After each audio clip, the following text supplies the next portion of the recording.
Okay, class. Last 5 minutes. Hirap naman nito. Be, ano sagot sa number 10? Huwag ka mong kopya sa akin, Samantha. Mapapagalitan tayo kay ma'am. Tamot mo naman. Ayaw mo akong pakopyahin, ha? Bilisan nyo, class. 1 minute na lang. Ma'am, nangangopya po si Scarlett sa akin, no? Apakasinungaling mo, Samantha. May nangangopya pala dito. Bagsak ka na sa akin, Scarlett.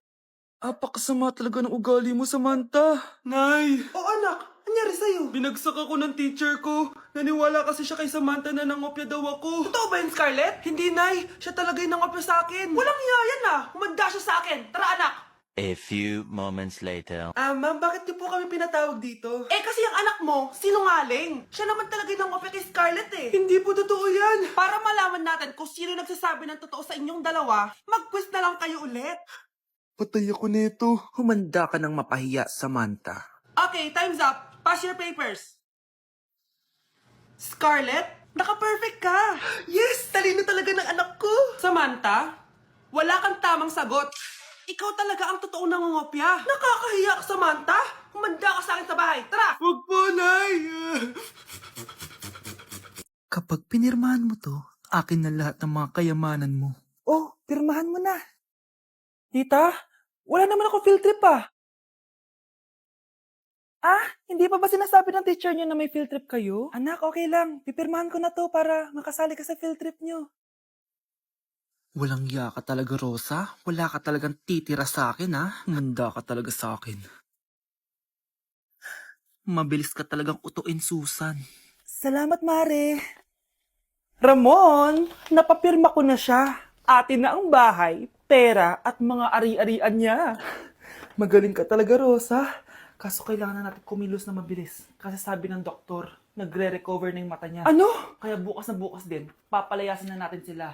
Total, nakuha na natin ang gusto natin. Nay, bakit mo pinirmahan yun, ha? Maliban natin kung ano nilalaman ng papel na yun. Huwag kang mag-alala, anak. Malapit nang matapos ang maliligayang araw ng tatay mo at ng kabit niya. Tita, bakit may dala kang maleta? Aba, syempre. Lilipat na ako dito sa bago kong bahay. Ano? Tay, ano ibig sabihin nito, ha? Nakalagay dito sa papel na pinirmahan ng nanay mo na amin na tong bahay, mga sasakyan niya at ang mga pera niya. Napakahayop nyo! Bakit ang ingay? Ano nangyayari? Nay, kinuha na nila lahat sa atin! Ayan, magsama kayo mag-ina. Ngayong nasa amin na ang lahat, pwede na kayong lumayas. Ramon, magse-celebrate tayo, ha? Ang galing nyo din, no? Ha? Nakakakita ka? Bago kayo mag-celebrate, i-check nyo muna kung pirma ko ba talaga yung nakalagay dyan. Hindi pwede to! Tay! Attorney! Kita mo naman kung anong ginawa na tong dalawang to, di ba? At nandito na rin ang ebidensya na magpapatunay na naghaharutan sila sa loob ng bahay ko. Anong gagawin niyo sa amin, ha? Mahal, huwag mo naman gawin sa amin to, please, oh. Magbabago ako, please. Oh, sorry kung natatapakan kayo pagka-love team nyo, ha? Arestuhin nyo na yung mga yan. Mag-celebrate kayo sa kulungan. Kayong dalawa, sumama na kayo sa akin sa presinto.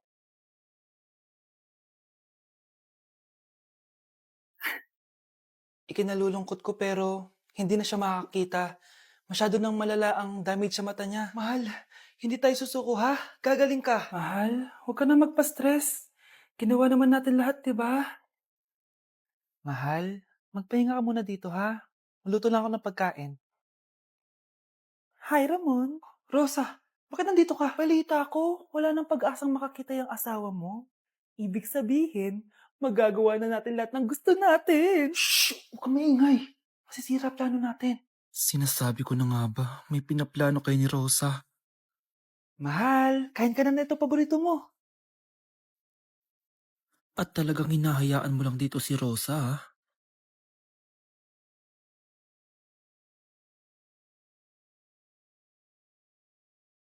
Walang iya kayo? Sa harap ko pa talaga at sa sarili kong bahay? Tay, nabalitaan ko yung nangyari kay nanay. Pagdasal na lang natin na gumaling pa rin siya, anak.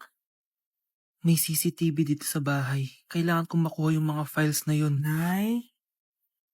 Nay? Nakakakita ka? Anak, please. Huwag mo muna sasabihin kahit kanino na nakakakita na ako. Nay, akala ko ba bulag ka na? Matagal na akong gumaling, anak. Hindi ko lang masabi kasi may masamang kutob ako dyan sa tatay mo. Sir, good news! Base sa recent lab test ng asawa niyo, Nagre-recover yung mata niya. Ano? Ba't parang hindi kayo masaya, sir? Uy, Mare, may field trip kasi yung anak mo. Kailangan ng pirma ng parents. Rosa, sumagot ka. Kapag pinirmahan mo to, akin na lahat ng mga kayamanan mo. Oh, pirmahan mo na. Tita, wala naman ako field trip ah.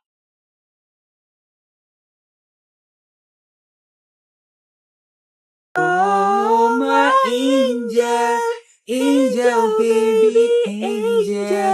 You're my angel baby, angel baby, angel, angel baby. Ayan, ang galing natin! Oo nga, babe, ang galing natin! Hoy, anong ginagawa nyo? Ah, hello po, tita.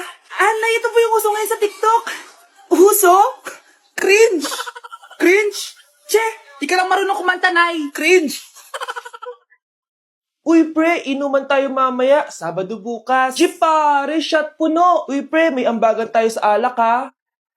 Uy, bes, gala naman tayo this weekend. Sorry, be. Makikipag-date kasi ako, eh. Yan tayo, eh. Hay, naku. Tas iiwan ka rin yan. Huwag kang bitter dyan. Wala kasi naliligaw sa'yo. Okay, matutulog na lang ako.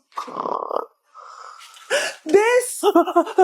Bes, ano ba naman yan, te? Kala ko ba may kadate ka? Wala. Di ako sinipot ng lalaking yun. Kaya ikaw na lang. Ngayon na nga lang ako bumabawi sa tulog ko eh. Hay naku, wala ka na magagawa, Bes, dahil nakabili na akong ticket sa Waterbomb Festival 2025. Kaya, Bes, get ready sa non-stop music, epic water fights, at insane energy. Magpa-party-party tayo doon at alam mo na. Wow, Bes, parang kasaya dyan. Nandiyan yung mga idol ko. Masaya talaga, Bes, dahil makikita natin si Channel na EXO, si Jessie, at si Wasa. Kaya kayo, tara na. Ito na yung mga dates. Igagrab ko na talaga tong chance na to para makita ko sila. Kaya avail your tickets now and join the Waterbomb Festival on Feb 22 to 23 at Quirino Grandstand located at Rizal Park, Luneta. Tara na, Bes! Magbibihis na ako! Bes, kumalma ka. Sa weekend pa yan. Anak, sigurado ka na bang itutuloy mo yung pagpunta mo sa ibang bansa? Huwag ka na malungkot, Nay. Kailangan ko magtrabaho doon. Para sa inyo ni Kyle. Ate, mamimiss ka namin. Basta anak, ha? Palagi kang mag-iingat doon. Kapag inaabuso ka nila, tawagan mo lang ako. Ano ka ba, Nay? Think positive lang tayo, ha? Sige na, baka malate pa ako sa flight ko. Bye-bye na, mamimiss ko kayo. Bye, anak. Nay, tumatawag si ate. Talaga?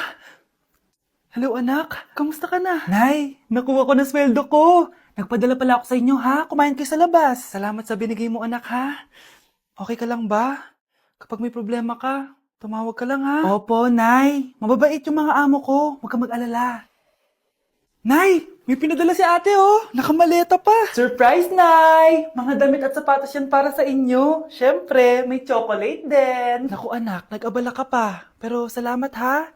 Sana inipon mo na lang yung pinanggas mo dito. Okay lang, Nay. Tinaasan nga nila yung sweldo ko kasi magaling daw ako maglinis ng bahay. Sige, anak. Galingan mo palalo, ha? Wow, ang daming laman! Baka di sumasagot si Scarlett. Baka busy. Anak, tumawag na ba ate mo? Ilang araw na siyang di tumatawag ah. Nay, may tumatawag. Ay, salamat sa Diyos, tumawag na. Hello anak. Nay, may pinadala ulit sa ate. Ang bigat. Ano? Anong nawawala? Ano kaya naman nito? Hello? Hello?